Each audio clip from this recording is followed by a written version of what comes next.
What's good in the hood, YouTube? This is Crazy Samurai 71 here, bringing another video. Today I'm bringing you a video on Power Rangers Dino Supercharge. This is my final thoughts video. I did this a year ago approximately. We've Dino Charge, if you guys remember, or if you guys look on my channel, you can find that video still. Final thoughts, basically it's me going over my thoughts and opinions about the season, about the characters, about their progression and how they changed throughout the season. Because as we know, season's over now. Ninja Steel is coming very soon, and also more than likely Thanksgiving is coming up. So what that means is that almost guaranteed they're going to show some footage or something around that time. Last time when Dino Charge was first being revealed, the way that they introduced the season was they ended up they didn't showcase the opening itself, but the theme was released, and you could hear the theme like right out, like the same day Thanksgiving happened was the same day that they released the theme for the next season. So hopefully we maybe get something like that as well to hold us over until Ninja Steel comes out, because personally that would be really nice. But anyway, let's go over the final thoughts on this, because that was actually really useful last time. Anyway, what happens is that I want to go through this a little bit here. So, you know, we've had 12 main lead characters here, you know. Tyler has been a really cool character. He's had his Dino Charge, his Dino Supercharge mode. He's changed a lot. He's become a great leader character. He is their leader. He's a really cool character. Personally, what did I think of him overall? I enjoyed him. Definitely was a character that I think could have been better in some ways, but I'm glad that, like, the whole entire father aspect, yes, it was overly stressed, especially in the past season, but I think that once that arc of time was done, that focus really just disappeared. Like, I mean, it really did. And I mean, once his father was found, his father really wasn't used super often, so it was sort of like a big build up for something that was kind of small. Unfortunately, one of the things that also brings up with him is the fact that they never did the female Aqua Ranger. Yeah, I mean, everyone was kind of hoping that they would do the female Aqua Ranger, which would most likely be Chase's girlfriend or something like that. That's what everyone was expecting. A lot of people were expecting Chase's girlfriend to be the female Aqua Ranger. Never got a female Aqua Ranger, unfortunately. That really would have been awesome. Anyway, what do you call it? But anyway, Tyler's really awesome. I enjoyed Koda a lot. You know, I love Yoshi. Yoshi's an awesome actor. You know, Yoshi Sodero, really awesome. And, you know, his brother, Peter Sodero, is going to be the blue Ninja Steel Ranger. So hopefully they can do a whole crossover. But, you know, knowing how Saban is as of late, very unlikely, because they didn't even do one for the Mighty Morphin and Dino Thunder and Dino Charge team up, which they totally should have done. But I mean, it could happen. They could do that. They could also do stuff with Ninja Storm, but I'm very much so not expecting it. Anyway, what else can I say?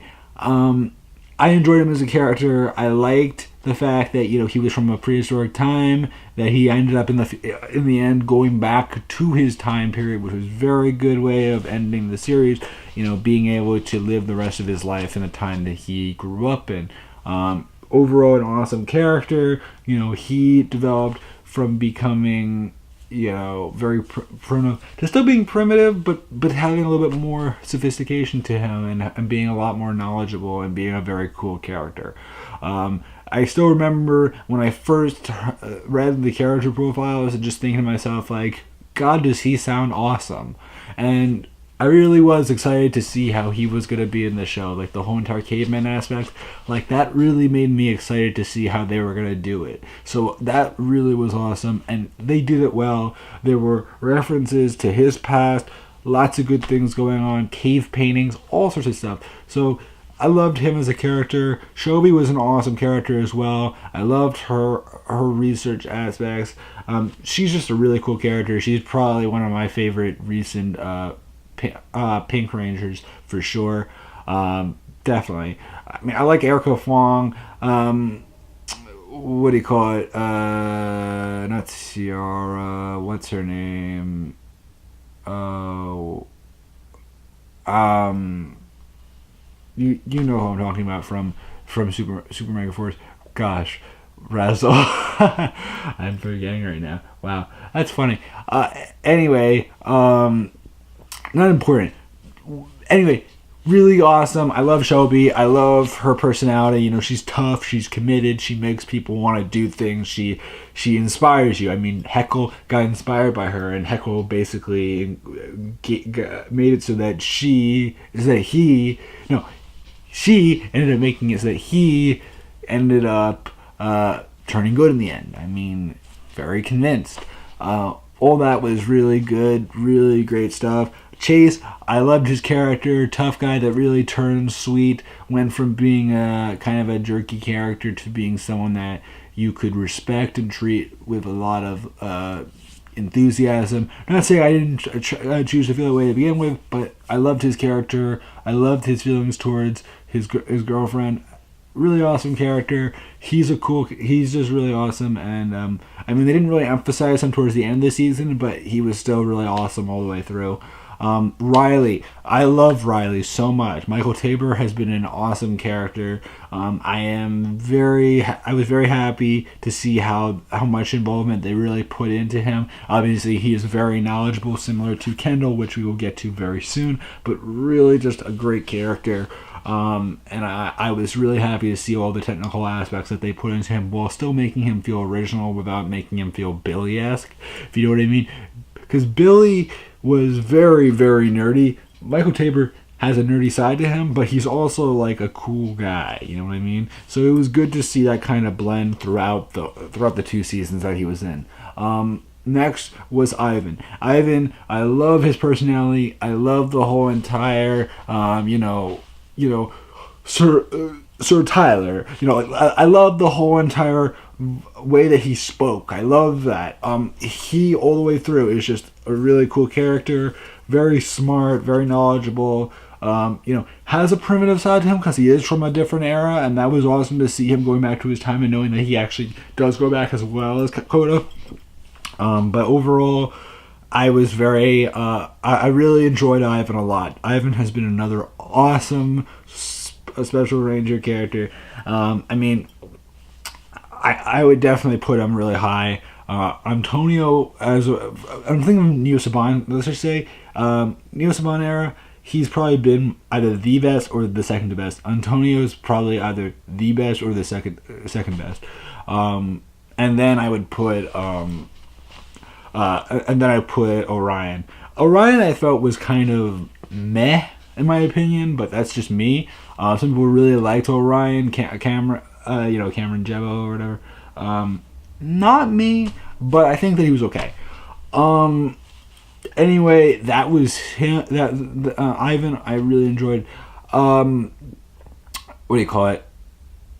I'll do James Navarro now.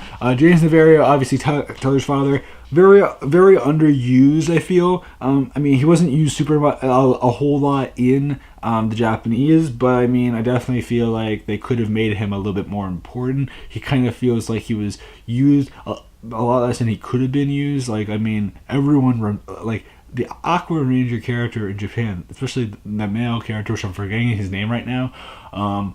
Loved his character.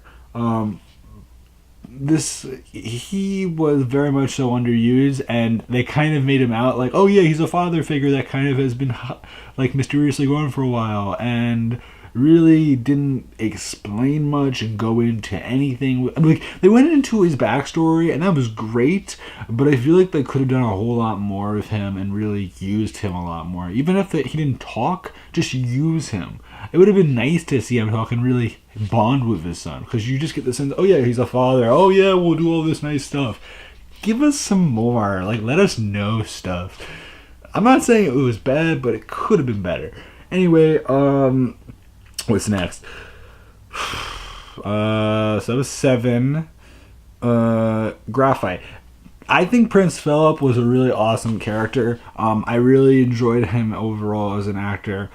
He definitely, kind of had a similar vibe to him as Prince Philip, as Ivan, because, same kind of kingdom kind of thing, but modern version of him.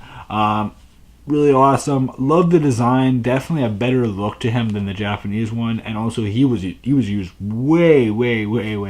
Like basically they flipped them because like Prince Philip was used like crazy, and yet James Navarro was used almost barely at all. And the thing is that in Japan it was the exact opposite. I feel because I mean I don't think the Japanese graphite, cyan really wasn't. Well, cyan was aqua. Like gray wasn't used that often. I mean, he was used as like bulk, but he wasn't really like he was bulky character. It's a different setup, but I'm just saying, very interesting how they made it work because they flipped them in a way. But not the worst thing. I do enjoy graphite a lot. What was 9? Albert, we know, short-lived character, could have come back, would have been nice to have come back a little bit more, but I enjoyed Kendall a lot. Kendall was a great character. Sure, a lot of people have mixed opinions on some of her choices and how smart she was and how clever she was at times, and you would question like what was her logic and her decisions. I enjoyed her. I was glad to know. I was happy with her, and I think that she was a cool character. You have to remember also, there's only 2 females for this series, so it's good to see that those 2 females were characters that were enjoyable, even if they weren't always the most intelligent. They were still good, fun characters. Then the last Ranger, Zeon Wing. Zeon Wing was a cool character, obviously based on Torin.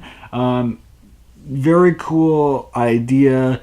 Wish that he could have been the mentor in some ways, but at the same time, I'm understanding of his lesser role. But I think that he was used just enough. Like Robo Knight, when they did the Robo Knight thing, he was used a decent amount, but he wasn't that exciting. And Robo Knight, just in general, was kind of like a droll character that was sort of like Zeon Wing, but Zeon Wing was used a lot better. It was used a lot more, and it was a lot better. Also, he had the rival of Doomwing, which was really nice and definitely was beneficial to his character. That was good. And Doomwing was a really interesting character. But yeah, I really enjoyed Zeon Wing a bunch. Let's go into others. Keeper. Keeper, wish that he had a larger emphasis. I do like the fact that he was a fighter. He wasn't just like a mentor that kind of was weak and wimpy and helpless. He could fight. Sure, most of the time he got beat up, but he actually was able to fight. He also had special abilities that allowed him to teleport and transport the others away at certain points, so that definitely made him a lot cooler and made him more mysterious. I enjoyed him as a character. And also seeing in the end that like Heckle became who he was. Speaking of Heckle, let's go into Heckle. Heckle I really enjoyed. I think that Heckle, once he separated from Snide, definitely made him a little bit better. I wish it happened sooner, because I really like the fact that he became this nicer, kind of sweeter character that, didn't really realize how much he's missed in the time that he had become who he was. Because you have to remember, when he got affected with the Dark Energem, that really screwed him up. And Sentai 6, now being his his planet and all that, and then him now being the keeper of the Dark Energem, that's awesome. Everyone obviously, a lot of people really expected him to become the Dark Energem holder as Talon Ranger, and that's what everyone kind of expected, but due to the fact that they decided to change things up, that didn't happen, and that also would have made things complicated. But overall, really cool. I'm sorry about that. Anyway, really awesome stuff overall. Sledge was a cool character. I was happy to know that we were getting one, at least, original character from the show. Sledge was really awesome. Sure, wasn't the most...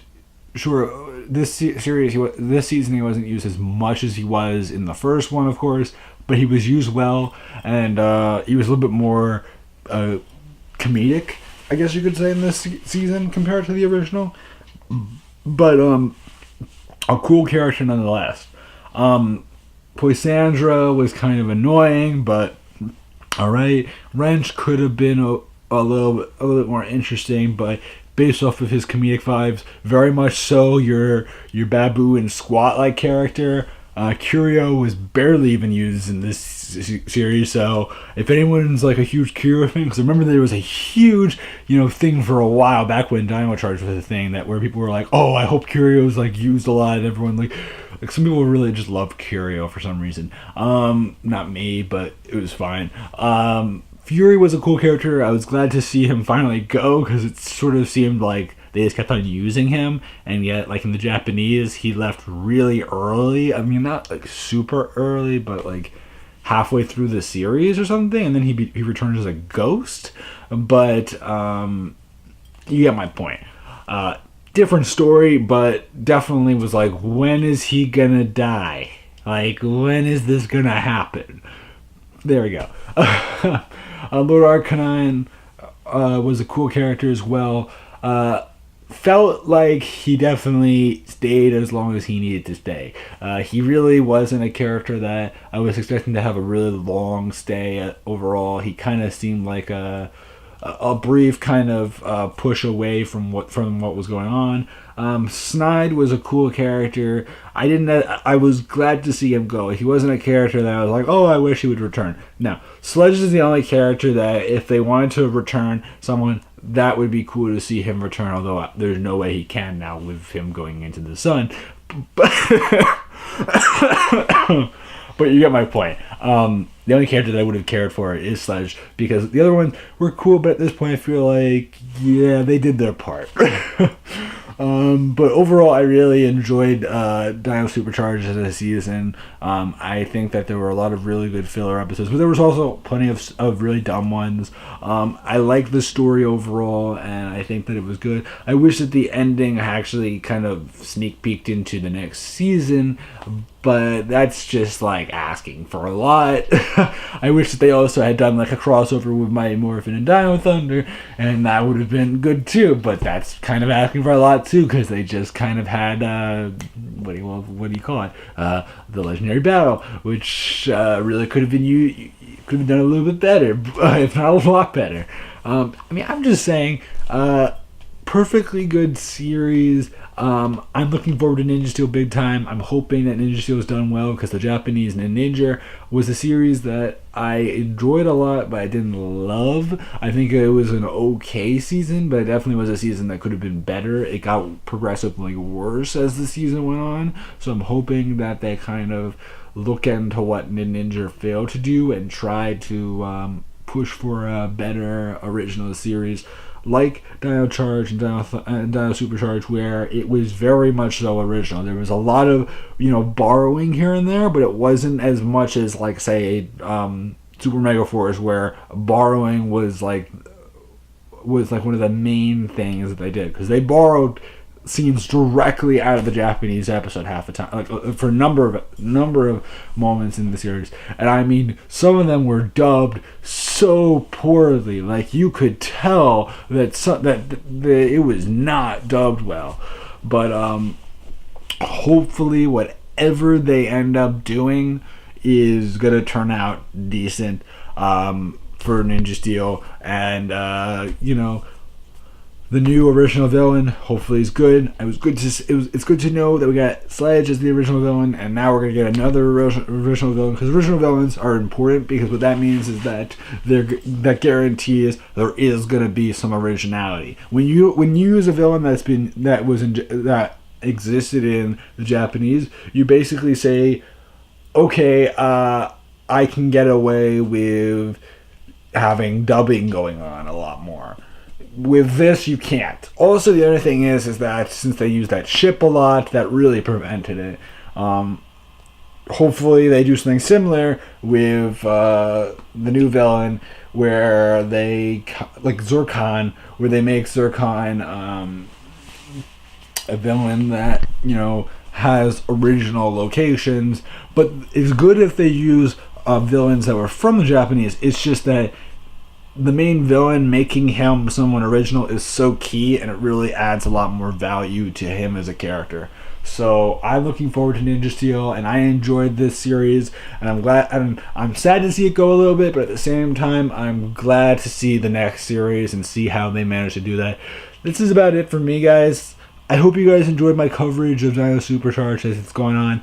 Looking forward to Ninja Steel. I will definitely start covering it the moment stuff releases. I might even cover merchandise for Ninja Steel. I didn't cover anything for Dino Charge, and I'm actually getting some stuff, a little bit of stuff right now for Dino Charge because managed to win a little raffle kind of thing. But anyway, I'm looking forward to Ninja Steel. The next time I'm doing something PR related will most likely be more movie stuff. But then eventually, after the movie stuff is going on for a while, around February most likely, probably towards the beginning of February, expect to see Ninja Steel.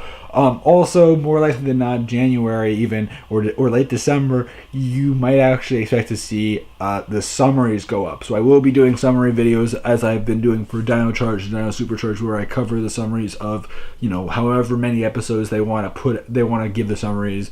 Put up the summaries for. Could be 2, could be 3, could be 5. You get the point. Could be a lot of summaries. I mean, I think the first time it was like 8 or so episodes were summarized right away. It could be 4. I don't know. But it should be good. I'm looking forward to seeing what happens, and I am looking forward to the summaries. Just to see what can we expect. Obviously, the summaries for early episodes tend to not go into extensive detail. I do want to look into them and see what we do get from them and get a sense of like what the feel of the season is just from the summaries alone. But obviously, when we get to see the actual show, that will give us a lot more information, and I would love to know your guys' opinions when those come out. So until then, guys, I'm Crazy Samurai 71, and goodbye, guys. Like, comment, subscribe, check my Instagram, Facebook, Twitter, YouTube, and subscribe, and I'll see you guys next time. So until then, guys, I'm Crazy Samurai 71, and goodbye, guys.